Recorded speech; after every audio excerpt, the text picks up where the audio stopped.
Tu souhaites connaître ma stratégie de rééquilibrage de wallet suite aux dernières ventes de CoinList qui n'étaient pas très bonnes et éventuellement pouvoir justement identifier des opportunités d'achat sur des projets qui sont à l'heure actuelle peu valorisés mais avec de belles levées de fonds. Ça se passe dans cette vidéo. Des génériques.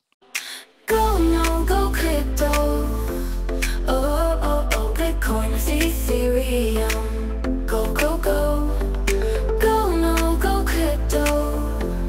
Oh, oh, oh. Afin de mettre en place ma stratégie vis-à-vis de ces dernières ventes CoinList, j'ai commencé tout simplement par regarder un peu le passé, voir comment s'étaient comportées les ventes CoinList dans la dernière phase haussière qui est allée d'octobre 2023 à mars 2024. Quand on regarde un petit peu le passé, on va regarder un petit peu les projets, on voit tout d'abord Cyber qui en fait à l'époque avait fait un listing qui était tout à fait correct, donc avec une ICO qui était à 1,80 et où au final ça avait launché au-dessus de ce prix-là. Donc après ça, en octobre 2023, juste au moment où les prix allaient commencer à réaugmenter, le prix du token était à 4,25. Il a eu un ATH suite à ça à 15 $, donc avec un multiple de fois 3,5. Donc plutôt intéressant de le prendre en début de phase haussière et aller chercher son max. On a eu en deuxième vente la vente Néo. Donc là, pour le coup, la vente Néo est une vente qui s'était un tout petit peu moins bien passée. On avait un prix ICO à 10 centimes. Le prix est resté en fait un tout petit peu en dessous du prix ICO pendant un certain temps. Et ensuite, en octobre, donc il était à 9 centimes. Par contre, là, pour le coup, il a fait vraiment une très belle performance avec un ATH à x40. Donc là, on est sur un projet qui avait quand même une levée de 45 millions. Si on passe ensuite sur Arch, donc Arch était un projet avec 27 millions de levée de fonds, donc quand même assez intéressant en termes de levée. Un prix ICO à 20 centimes, par contre un très mauvais listing, un effondrement du prix du token qui a été jusqu'à 5 centimes, donc prix ICO divisé par 4, et derrière ATH à x5. Donc en fait il a été flirté et un tout petit peu dépassé un tout petit moment le prix ICO, mais il y avait du vesting, etc. Toujours est-il que si on prend le début du mois d'octobre 2023 et son prix maximum, c'était un x5. Donc quand même une tendance haussière confirmée sur ce token, même si pour les gens qui étaient en ICO, ça n'était pas idéal. D'où d'ailleurs cette intention de lancer cette stratégie d'être capable de racheter en ce moment au début de la phase haussière pour pouvoir aller chercher une performance et rééquilibrer un petit peu le wallet sur ces ventes un petit peu compliquées de CoinList. Enfin, les dernières ont été quand même assez mauvaises. On va se reprendre un dernier exemple avec le flip. Donc là, le flip, pour le coup, lui, s'est lancé au mois de novembre. Donc on peut voir d'ailleurs que quand un token se lance en pleine phase haussière avec voilà un petit peu de hype sur le marché, on avait un prix ICO qui était à 1,83, qui était quand même un prix qui était déjà assez haut. Malgré tout, il a fait un listing à x3, un tout petit peu corrigé, et ensuite a été chercher un ATH à x5. Donc on était encore une fois sur un projet qui était assez gros avec 34 millions de levée de fonds. Ça va nous permettre de jeter un coup d'œil un petit peu sur ce qui s'est passé sur les dernières ventes et de pouvoir identifier s'il y a des choses à aller chercher. On va passer des ventes les plus récentes jusqu'aux ventes, on va dire, les plus anciennes, mais en fait qui ont eu lieu cette année.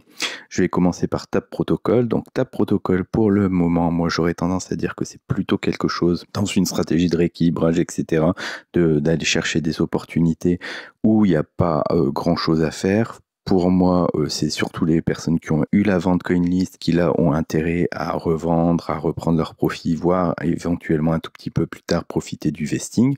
Donc ça, à ce niveau-là, pas grand-chose à signaler. Sur la vente Natix, on est sur une vente qui est tout à fait correcte, où là on a eu petite correction. On est malgré tout à un prix qui s'est relativement tenu. On a une narrative qui est quand même relativement intéressante. Une levée de fonds qui n'est que de 13 millions. Donc ça n'est pas non plus un projet qui a énormément levé. Donc là pour moi c'est pareil, une vente où quand on l'a eu c'est intéressant, ça peut faire une belle hype. Est-ce que on peut avoir une hype plus soutenue? Si justement sur le côté on va dire RWA etc.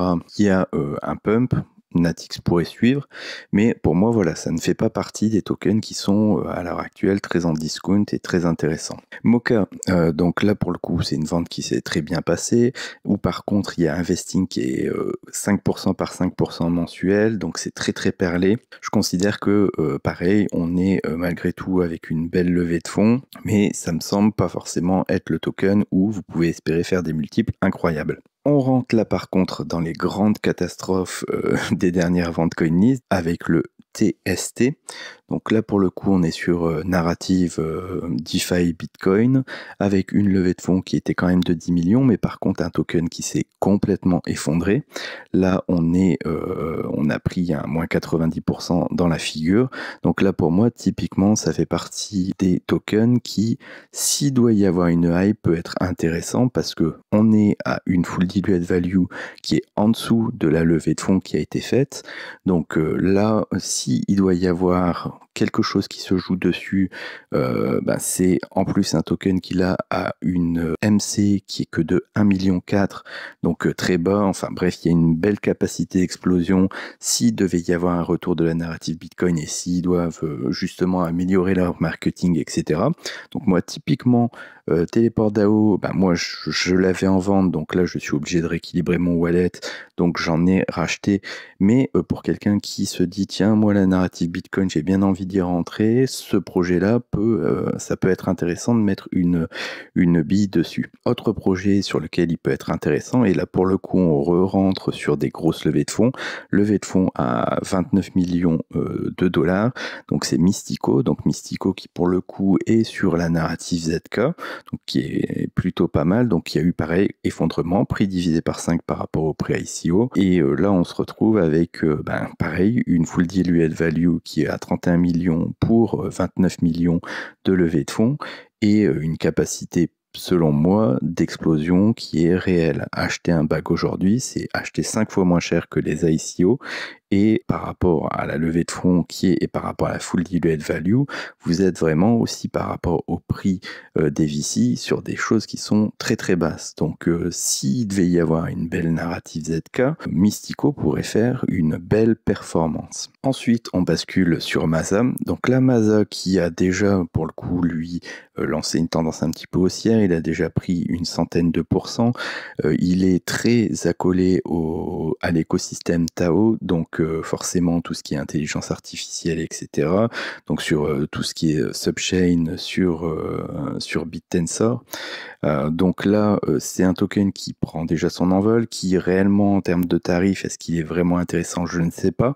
Par contre, en termes de narrative, il a une dynamique de prix et il est bien lancé pour faire des performances. On passe ensuite en narrative RWA avec Mason, qui lui pour le coup s'est vraiment effondré aussi. Donc là on est sur un token qui est prix divisé par 5 par rapport à l'ICO. On a 12 millions de levée de fonds pour 16 millions de full diluted value.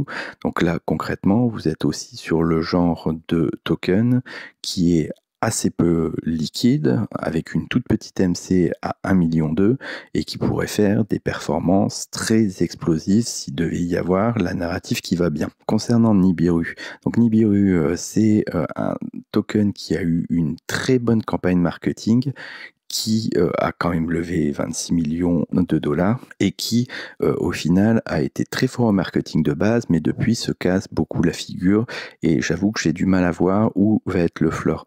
On est quand même à 86 millions de full diluted value, ce qui est pas énorme par rapport justement à ces 26 millions de levée de fonds, mais la question c'est est-ce que Nibiru va savoir aller plus loin que son airdrop de base qui là a été dumpé, et donc les prix ont quand même pas mal descendu. Là pour moi c'est un petit peu difficile de me positionner dessus. ZK Link.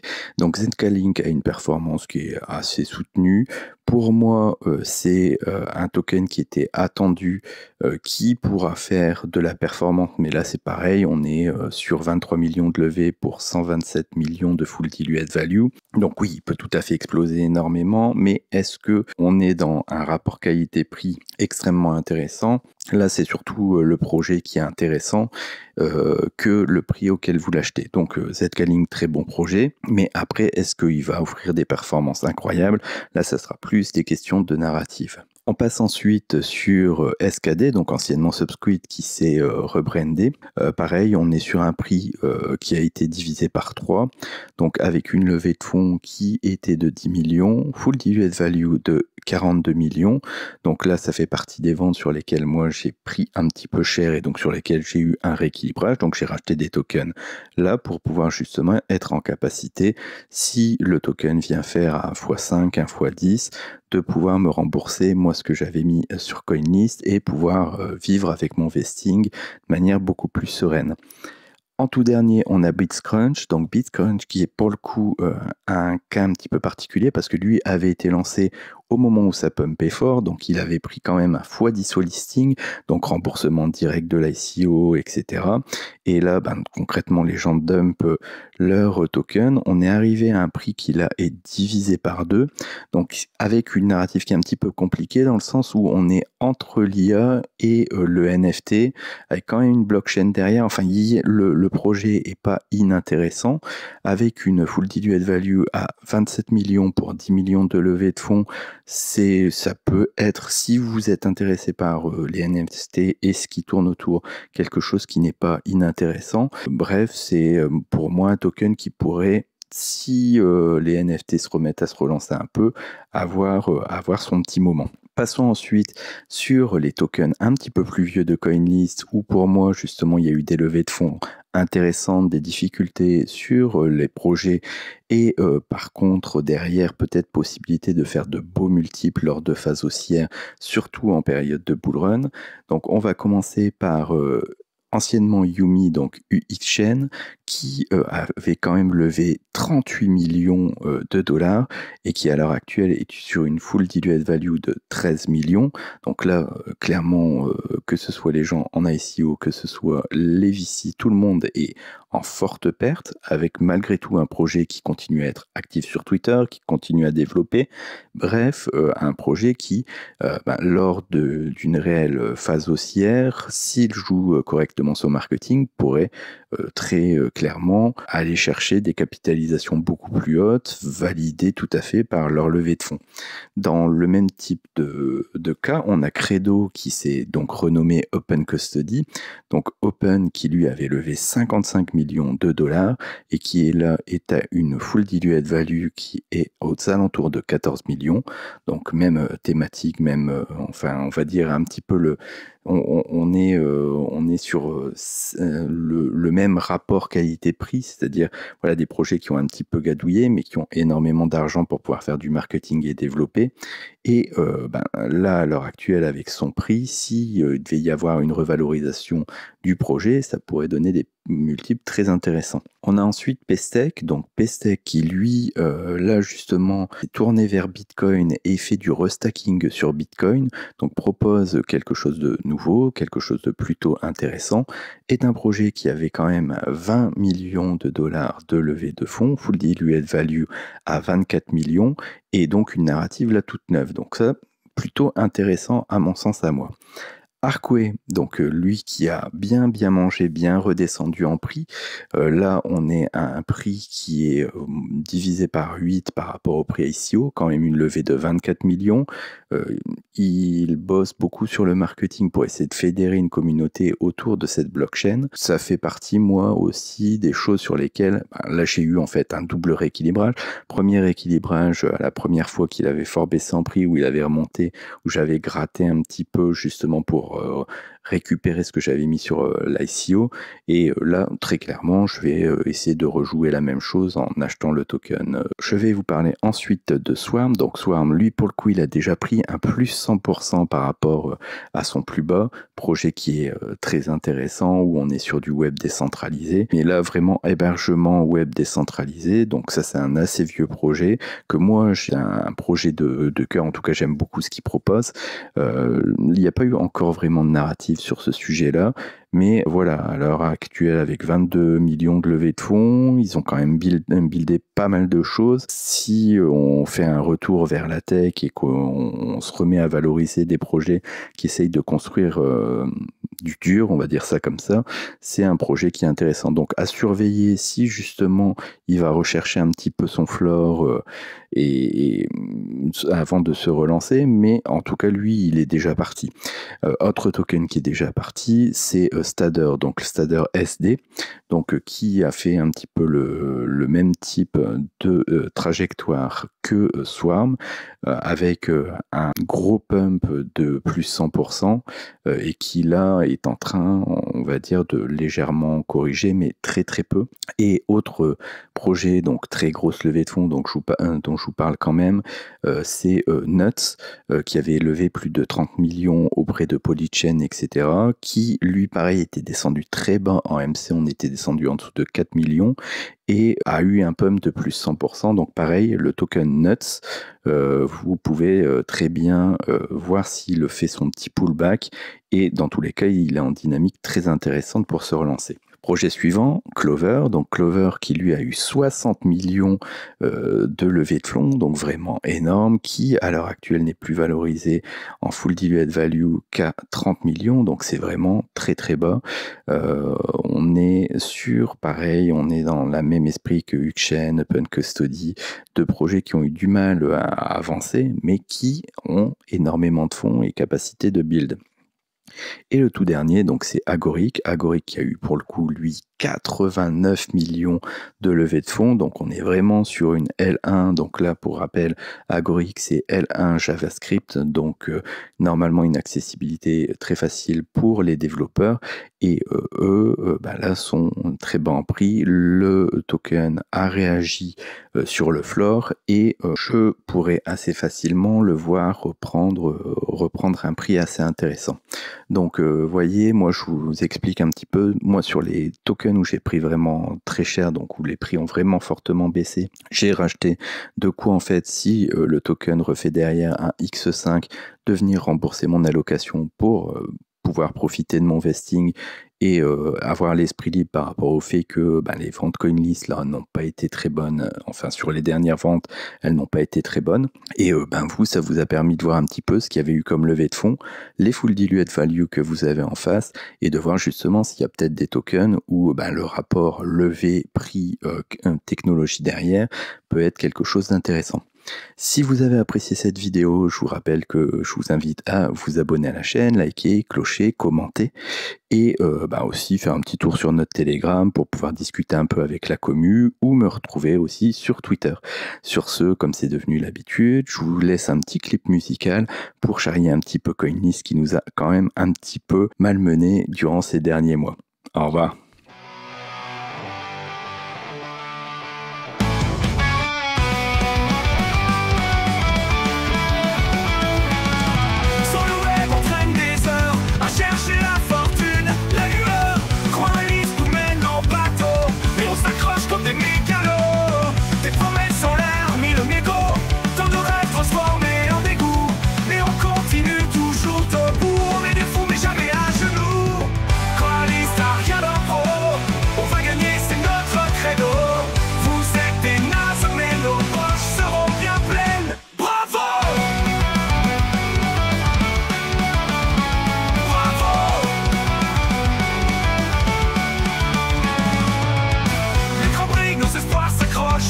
Malgré les pertes, on se rapproche. Défiant la raison, défiant le sort. On cherche le trésor sans remords.